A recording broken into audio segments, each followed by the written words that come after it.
absolutely ridiculous. They'll believe anything. They'll believe anything. Information is something central to everybody's lives. We all watch the news, hopefully, and the role of the news has changed over the last few years. And on top of that, we also have the internet. And I think a lot of people believed that the internet was going to set us all free and help us all to be informed. But is this really true? So we're going to get into this and a whole lot of other topics today.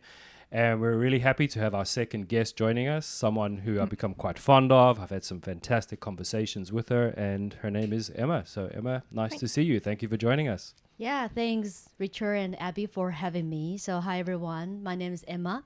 So I've been knowing Richard for around almost 2 years, I guess. Wow, it's been a long time. I know, right? And yeah, it's been a pleasure to be able to join the show. I've been hearing a lot Richard talk about like the things, so I think it would be wonderful to have this conversation.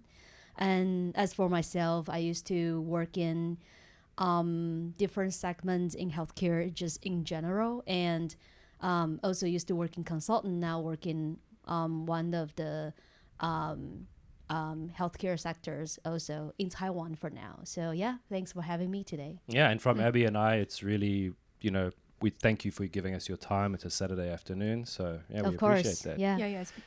We have all appreciate. Of course. And Abby, how are you doing? Good to see you again. Yeah, every week. Every week now, it's a pleasure, right? Sure. Okay, good. So should we get into this, right? So I wanted to ask you guys a question to start us. What is the job of the media? Spreading information to the public. Okay, good. What kind of information do you think that they should be spreading? Okay. Must be like different angle, like pros and cons, or from different people's opinion. Okay, what do you think? What kind of information do you think? What is their responsibility to us? I think it should be objective. Okay. So it come with, I think journalists, they got trained to do some specific work, right? So I assume they're supposed to present the fact, and to the extent possible, the information they collect. If it comes to interpretation, it might go further, not just for journalism, but also share further information and how to interpret it and come with the standpoint of each media, right? So, but I think the bottom line is show the truth to the extent possible and do all the research for the people, so people can see, like, without all the time we can have, at least we can get a glimpse on the information they've been collecting and help us to understand the policy, the fact, or the events happen in the society. Sure. So I like that. I mean, you said like do the research for the people and then tell people the truth. So, I mean, maybe we can look at just ourselves, what we know. Do you think that the media today is really doing that? Are they doing the research for people, and are they providing people with the truth? I think to the extent, I mean, like, if you see Taiwan's news, right, they do like 24/7. There's no break. There's like every hour, there's an hourly summary, kind of repeat. And then the second half of the half hour would be like upcoming new information. I think it's just too much. So I think for one thing, they still collect the truth to the extent possible. But on the other hand, I feel there's a lot of further interpretation to show what they want people to know, rather than just the fact itself. So I feel like it's too much in terms of the interpretation, and probably also the filter, right? They only select the things that they want people to know, even to the same fact with different interpretation and parties stand. Sure. But isn't that called lying? If you only show part of the story, I think it's like a show. It's kind of like lying, right? Yeah. Well, I mean, if you take like human relationships, right? If you have a boyfriend or a girlfriend and you know the whole situation, but you only say part of it, the part that benefits you, to me, that's lying, right? It's more like he said, she said situation, right? It's only if you only hear part of it, you feel, oh, this could be the right thing, and you hear the other party is like, no, but it also could be the truth. But they only select the information that help them to show their stand. Sure. And then they become like Okay, and then, but selective what reason. happens if part of the truth that you're not showing, you know people need to know to get a balanced, like what you said in the beginning, to get the truth. So if I only show half and I know that you need the other half to get a balanced view, isn't that called lying? For me it is, I would say, right? But I think for the news, because they have a boss, the boss have a standard. So they want to like link onto their boss' opinion. So and also they want to attract the audience because they have a target audience. They want to like touch their heart. So if they try to put in like a middle, like different size of opinion, they might lose the target audience's attention. So I think it's kind of strategy, because if they want to try be in the middle, yes, but the people in the central, they are wave. They couldn't just addict like stick to the one media. They will change. But so I think it is a kind of commercial strategy for the media. Okay, so we've got the boss being involved, the boss's view, the commercial side of things. I think you also probably need to add politics into this, right? Because it seems that a lot of the news stations have a political leaning. I mean, I know in Taiwan that's definitely true, right? Yeah. Like different news stations support different sides. So should this happen? I mean, because we talked about this at the beginning, like what the job of the media is, to inform people. Should all these other things be getting in the way? Should the boss's viewpoint or the commercial interest? I mean, the commercial interests I think are definitely there, but the politics and the boss's opinion, should this be involved in the news? Yeah, it shouldn't. For the best of the public, it shouldn't be involved into the media's information. Sure. Yeah. So do you guys think, another question, do you think people trust the media these days? Emma, what do you think? I feel like in Taiwan, at least, my sense would be people, if they see the news, if people are smart enough or get exposed long enough, they will know, like, based on which media they see the news, they will make that presumption already. Oh, this is from this one. So it might hint or pro some kind of opinion. So people might calibrate a bit when see the news. I wouldn't say people trust the news a lot. I more echo with what Abby just said. People presume, we know there is opinion. We know there is a media buy behind the media. So I would love to read those newses, but also I don't put too much time on it. And second, when I read it, I just be more cautious when it's from this media, so it could be interpreted this and that way. And if I want to find a balanced opinion, I might go to the different media with different spectrum. So it sounds like what you're saying is it's a no, that people don't trust the media. No. They also know where the media is coming from, and because of that, they're saying, well, I know where this news comes from, so I'm not going to trust it because it's probably got this bias. Oh, probably I wouldn't say I wouldn't trust. I would just I come with inform. Like, okay, I know it come from this perspective, so like good to know, and this is how you will interpret it. It's like for me, for the line group, right? I join a few line group actually have very opposite position from my perspective, but I try to stay in that group. I just want to make sure I stay informed. So I wouldn't say I block those media which I disagree, but it's more like I still want to take a look what they are saying to ensure that there's still one truth, but also see how diverse those opinions coming from one topic with those media. I think it's fair to say that most people don't do that, though. Yeah. I think that's a smart way to do it. I also try to, like, I keep BBC on at home, so I get the mainstream, and then I also try to read. I read The Guardian, which, you know, I also read other sources to try and get that balance. But I don't think many people do this. Yeah, I feel like maybe the people who get used to, like, the older, like now 40, 50, 60, for example, for those generation, media is like the first exposure they have ever, and then they just still get used to it. And then which channel they see is continually, like, it's like a confirmation bias. The more they see, the more they believe, and more they see, right? So I feel like it's kind of sad, but like it's good that we're talking about this as, you know, it's just like that. But then the challenge would be how many people are informed those things behind that, you know? Sure. So that's the thing I wonder, right? Like, how many people know about what we just talked about? How many people actually watch the news and just believe that that's correct? Because I'm guessing quite a lot of people don't know. Like, if you don't spend time looking into this issue, you might just believe, okay, well, that's the news I like, and that's I trust them, so that's the truth, right? Could be.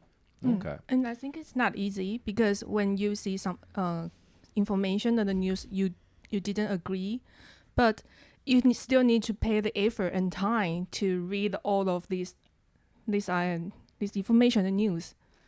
Yeah. Oh yes, I think it's not Sure. not common in nowadays. Sure, I think there's actually a word for that. There's some kind of a bias where you like the news that you agree with, so you will end up watching that. But as you were saying, it's very important to actually find diverse sources so that you can find the middle point, right? Yep. I think Okay. so. So the reason that I was bringing this up was because I wanted to talk about some stuff that you just don't really see on the news at the moment. And if we talk about, like what we were saying, like should or shouldn't politics be involved, it's quite interesting to see that we said the news should be informing people. So I want to show you some protests that have been happening around the world. So protests are part of our rights, right? I mean, you have the right to freely assemble. I think that's definitely in the American Constitution.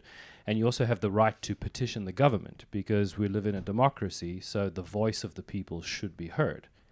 So I'm going to show you some protests, and then afterwards we can have a discussion and say, should people be made aware of this based on what we were talking about? Like, what is the job of the media? So let's have a look. So I've seen a few. Let's start with the Netherlands. This was shown on the mainstream media. I did see the Netherlands. I think that the protests got out of hand. There was some violence, and it was kind of forced to be on the media. So you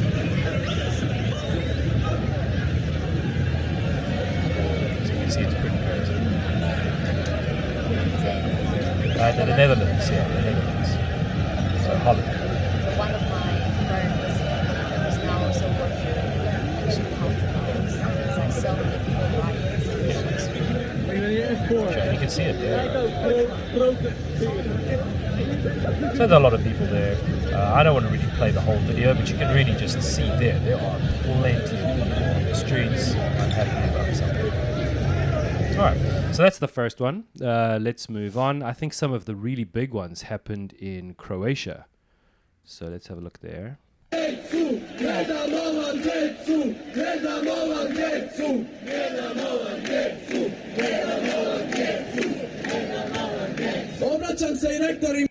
Alright, so you can see there a lot of people in Croatia. The Italy one is really interesting. Have a look at this. I mean, there's a lot.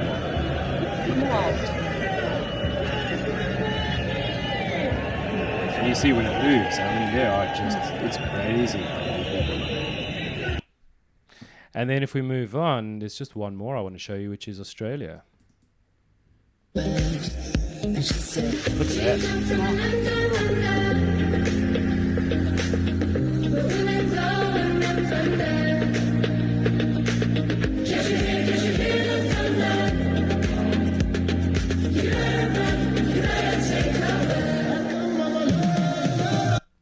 Right. So let's get back to that question that I asked, which is, I mean, you can see there was from different parts of the world. We can see different people protesting. If this is a voice of the people, should we be shown this on the news? Yes, definitely.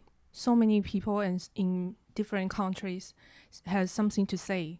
It should be on the news, right? Sure. But now for me, I think that if this was a local issue that people weren't happy with, I would like to see it on the news, but it doesn't need to feature. So, I mean, if there's like some issue that's happening in Taiwan and Taiwanese people are all in the streets, you could mention it in the world news, but I don't think it needs to be a main story. Mm-hmm. But the people here are all protesting about something that's happening currently, right? The same topic. The same topic, and it's a topic that affects everybody in the world. So should their opinions and their voices be heard by everybody? Yeah, at least we have the right to know.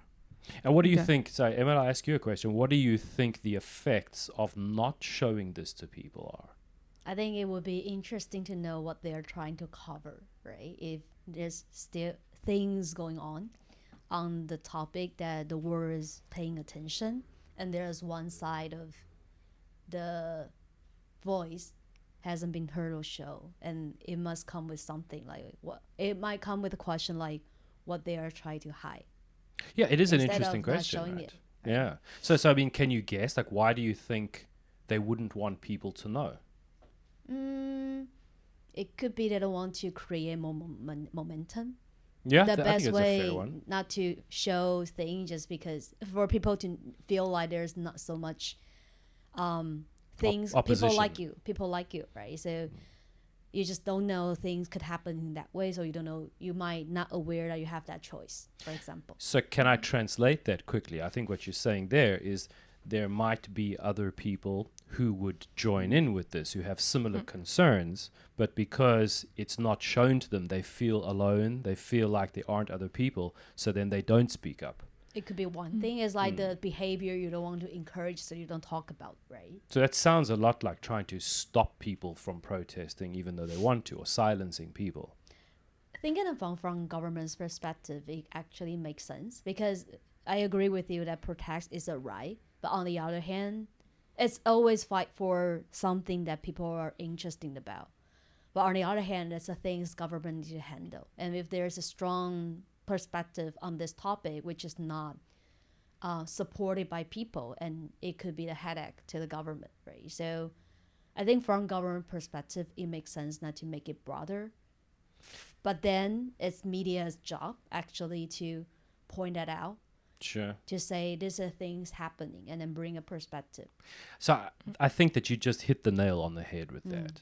So we would understand why the government wouldn't want people protesting, but it shouldn't be about what the government wants. It should be about giving the truth to the people. So this to me seems like what we're saying is that the government and the media are aligned, and that the media is being used by the government to stop people's voices being heard. Yeah. That seems to be a very dangerous combination if you put the media and the government together. So I was also thinking about that when you're just talking about those stuff, right? Because ultimately what the society overall, because you talk about the commercial strategy, right? So it's about money. And where does money come from? So if you think about Taiwan, right? So back to 1980s, for example, there's only 3 channels. And then they opened up the cable. So it'll be like 20 channels of news right now. And then now, after another decade, it evolved to different stream. There's a pro this, pro that, and people will know like what's the preference of this media. And supposedly it's driven by the interest. It should be driven by money or profit. Because you know you are paying, you are showing something, people want to see, people stay. And the commercial get paid, right? You can pay the ad. But then the third layer would be the government, because even before 98 with 3 channels, it's actually owned by government, the 3 channels. Through diversified it actually come with different perspective, and we expect, like media used to call the 4th right? The right to monitor the government, the right to show what's happened, and the right to share information. And then now come to the point that actually the power and the money come together. Sure. So it come with the similar perspective. I can support this and that, and it come with the similar perspective, right? So it's actually weird because actually somebody shouldn't make money out of the opposite perspective. But that's what I want to kind of ask you, because I really agree with the logic of what you're saying. But there's one thing I don't agree with is surely from a commercial point of view, I think there are lots of people who'd love to see this. So surely you'd get a lot of viewers. And there's kind of proof. If you look at how badly CNN's ratings are doing, really, really terrible. Why? Because people are moving to content providers online. So there is definitely a demand, but the media companies are actually almost going against their corporate interests to seemingly to help push the government narrative. And that seems really, really worrying, because I would understand if they said, look, no one in the world wants to see the protest. It's not commercially viable for us, so we're not showing it. But do you think that's true? I've seen this news recently, and the media call this protest as a violence riot. And they even didn't mention the purpose or what the issue, what is the issue, or what they call for. What brings those people to on the street? None of that. They just say, oh, there's a virus some fire, broken the store, broken the car. The virus or violence? Sorry, Violence. violence. Yeah. Sure. Yeah, but that's interesting, right? So there seems to be a label for everybody. So if people are in the streets for one reason, they get called protesters. If they get in the streets for another reason, they're called rioters. And another reason, they're called right-wing racists or something like this. It seems so easy and so simple to just give people a label. And it seems that giving them a label stops people from looking, as you just said, at the actual issues. Play with the language. Yeah. So let's change this a little bit. What do you think these people are protesting about? So, I mean, there is, I got this from a website and it says, we'll never give up. And what it says here is that they're marching against some of the government measures, right? So let's see if we can find it. How they're marching against public health measures, partial lockdowns, full lockdowns, health passports, mandatory vaccinations, all these types of things. Like, what do you think the main problem these people have is? Why are they in the streets? I think their rights are being taken off. So their rights are being taken away. Like, which rights are we talking about there? So freedom of speech, would we say that right's been taken away? Yeah, a freedom of maybe in the public place. Freedom of movement. Yeah, freedom of movement. Yeah. And freedom of their getting job. I think some of them. Okay, freedom to work. Yeah, sure. And I heard like Australia will fine the people who didn't get the jabs. Okay, so people who didn't get vaccines and stuff. Yeah. Okay, so we've got people protesting about these types of things. And, I mean, maybe this is just according to me, all I can say is that those things are at the center of democracy, at the center of our society, right? I mean, if we don't have these rights, where does our society go? Yeah. Seems to be, it'll go backwards. I mean, didn't we fight for hundreds of years to get to this point where we recognize human rights? Like, I think freedom is a right to say no to something, or you have the ability to choose. Choose, right? So, but since right now, those ability are being taken off, so that's why people feel like they are in kind of control, under control. Sure, and that's classical liberalism, right? Which is the consent of the governed. I mean, we the people give the government the right to rule us. It's not the other way around. We give our consent to them, but now they're trying to take away our consent in a lot of areas. Yeah, we don't have any. We couldn't say anything to the government. Okay, so do you think that this is stopping people from not just trusting the media, but also not trusting their governments anymore? What do you think, Emma? I think that's a good point. I think it shows. I wouldn't say it's like not trust the government. I feel like building on what Abby just saying, like when we're talking about a protest, that means people has the right? For example, in Taiwan, people has the right to gather. Yes. That's a right of writing constitution. Peaceably assemble. Assemble, right? And actually through I think it's like 2014, like the 太阳花, right? Oh, yes. That's like very famous, very recent democracy move, and that helped. Wait, which one was that? 太阳花, the sunflower. Oh, the students, right? The student one. It started with a military event, and then the trigger talks more about the Taiwan and China relationship in terms of trading, because there was a trading agreement is going to be passed by the legislative yuan, but then it gets stopped through this wave of movement lead by student, but also from a lot of people here. And then actually, like, it shows the balanced role of people and government. When government is doing something, people are super pissed off. Sometimes it got triggered to say, no, it's not right. And then enough people talk about it and then change the government's move. And that's the balance of it. And don't the people then, sorry to interrupt you, but don't the people then need the media to help get their message out so that the government can hear loudly and clearly? And also, I think so, if you can have the media showing what's going on, then let's say you're a person who was upset by this. You were a young person in Taiwan. And you will join. You'll join because you'll see what's happening in the media. But imagine if the media stopped you from knowing what was going on, then it seems that they're almost like pushing down the protest. Yeah, Right? they're not playing the balanced role, because when it comes to media, like for all this, even though with the reason, for example, China's control on like the video play time, etc. I think for those control, it's like for media, it's like a narrative, right? They control the narrative, they control the airtime, like who and what get to be seen and showed, and then people got pre-filled on what we're supposed to see, and then it changed a lot of people's behavior. So people try to search through different ways. Suppose or like we want to see. I don't know. Like they make assumption already to see what people want to see or what we want people to see, and that's a tragedy, right? Because they are not showing or play their right. Yeah, and I think that one you said what they should see or what they want to see is one, but where it gets really dangerous is what we don't want people to see. That's where you have a bit of a problem, right? Yeah. I think it reminds me about the Hong Kong protest. Like in 2019, they protest for the China's law, but the news in China say, oh, it's all about the violence, the riot. They say the students kind of Attack the police. Attack police, yes. They say they are bad.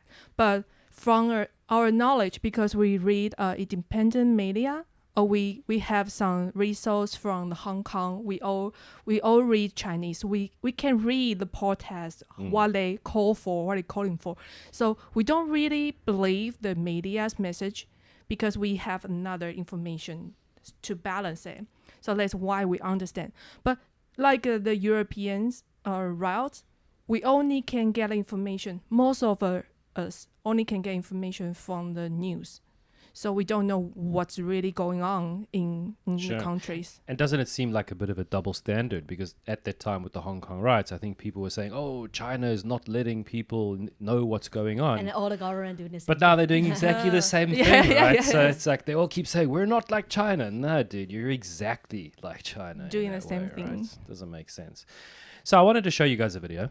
And this is just a video of some politicians or what they said a while ago related to this issue of viruses and vaccines and whatever.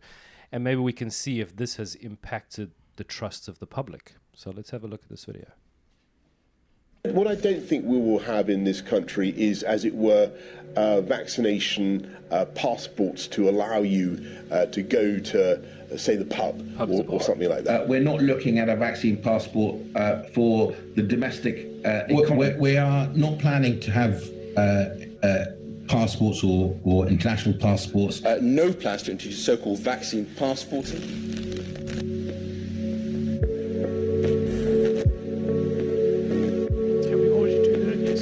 I certainly am not planning to introduce any vaccine passports, and I don't know anyone else. Well, I think it'll hopefully be unnecessary in the sense that within the next week or so, we hope to have vaccinated all of the most vulnerable cohorts. You know, that's not how we do things in the UK. We do them by consent. We yet don't know what the impact of vaccines on transmission is, and it would be discriminatory. You're already, Jasmine, seeing lots of businesses using the potential of rapid on-the-day testing as well. I think that in combination with vaccination will probably be the route forward. The third review will consider the potential role of COVID status certification in helping venues to open safely, but mindful of the many concerns surrounding exclusion, discrimination and privacy. All right, to the end there. So I think as you can see there, right, I mean, they were saying one thing before, they're definitely saying another thing now. And people have pointed out that at the time they were saying that, they were already planning and getting the kind of passport things ready. So the government was saying one thing, doing another thing, and now it's changed. So do you think that this has contributed to these protests that we saw?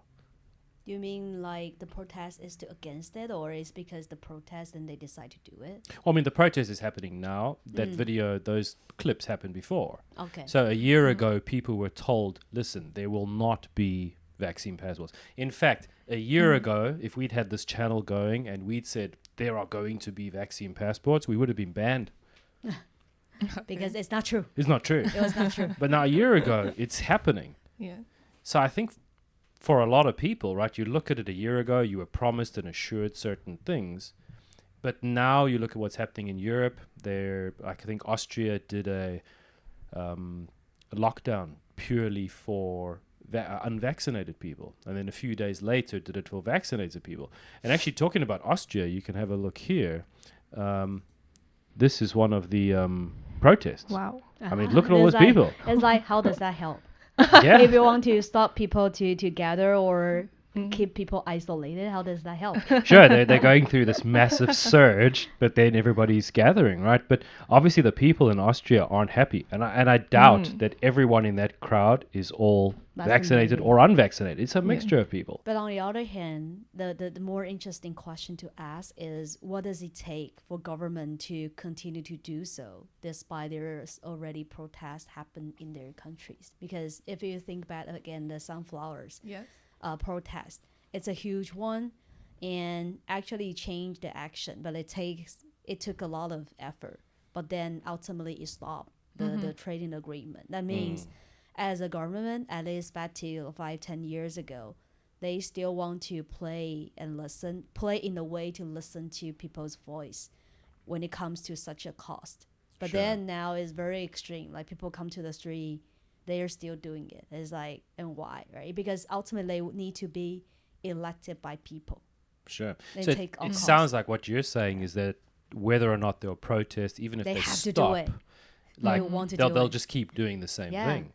So that seems like And it's governments not are not favor, listening, right? and also it's not favor to government, actually, because if they still want to be elected in next cycle, ideally they should play on people's right, who want to jeopardize their political career because of it. Like, I just do Well, I whatever think I you want. said ideally there. Yeah. But what happens if these people believe they can get away with it? Then they're Could just going to be. keep doing it, right? Yeah. And maybe one of the reasons they think they can keep getting away with it is because they believe they control the media. Because they believe, like these protests, that they can stop people from seeing these protests and keep it localized, and then they won't have a problem. And the answer to your question is, what changes it? I remember that thing you're talking about in Taiwan, right? Didn't the students go into the government buildings and like stop people from getting in and out? Yeah, but if that happened in America, what would they call it? It happened insurrection, right? So basically, you're saying for the people to have their voice heard, they need an insurrection. So it sounds pretty crazy, right? So maybe we should change it. What's the better way? What is the way that government should listen to their people? What do you think, Abby? Oh, that's interesting. I was thinking the government was playing on some strategy, because they try to divide the people inside the country. They use maybe some reason. So some people will follow the media, the mainstream media, right? So they believe the narrative. And those people who didn't believe, they walk on the street like what we saw on the pictures.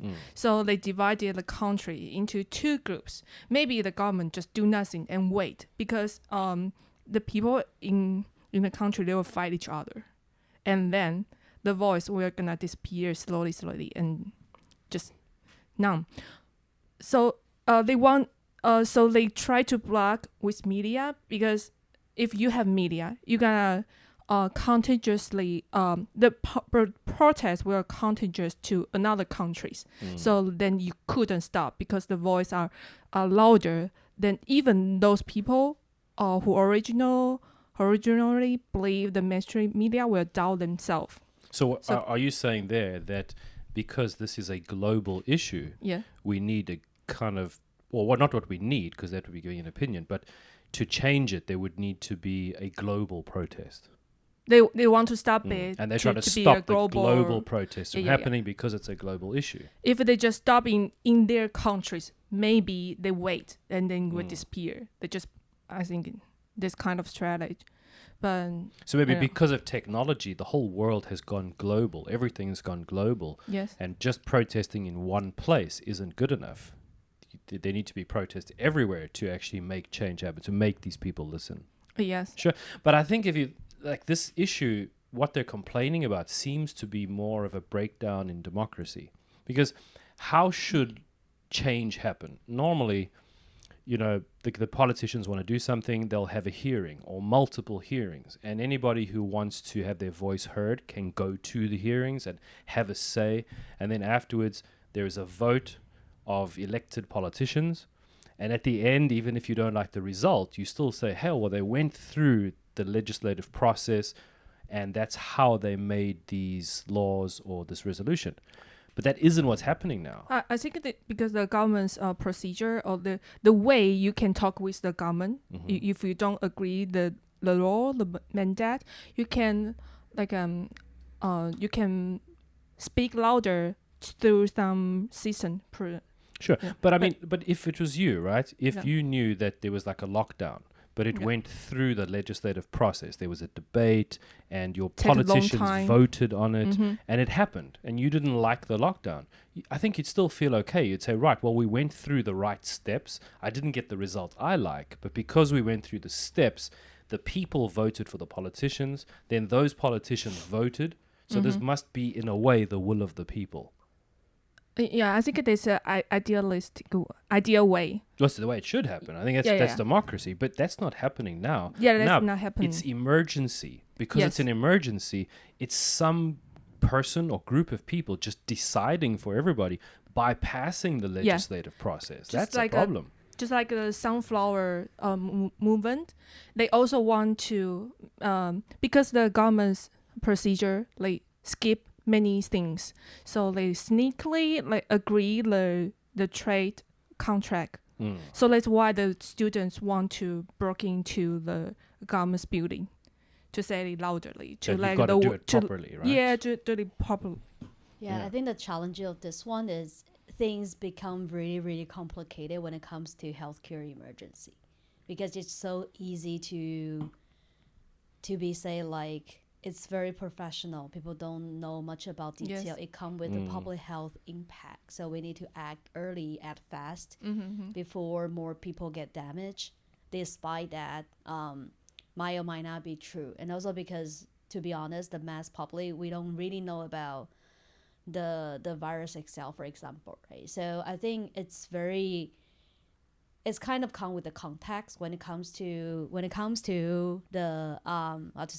when it comes to the trading agreement. It's like it should take time to think through what's the impact, and there is different opinion, this and that, right? But then for health topic, it's just more challenging, because for the lockdown, people might say, or the government might say, it's impossible for us to wait another half year because democracy take consensus and time. Sure. And then it just make things happen really fast before people get really be aware like what's really going on, and the right might be taken off. Okay, sure. We often, Abby and I often talk about balance, and it seems balance is needed because we showed the protests from Australia, and some of the protesters in Australia, one of their concerns has been they were voting on some new law which would give one person the right to declare a pandemic. Now, imagine if one person can say there's a pandemic. It's not just like, oh, he said it's a pandemic, cool. No, it's like when he says there's a pandemic, that it's a pandemic. Things need to happen. All of a sudden, choices need to be made. The people in the government need to act in certain ways and maybe do something with the people. If you give that one guy that power, what happens if maybe not him, maybe the next guy in power is going to lose an election?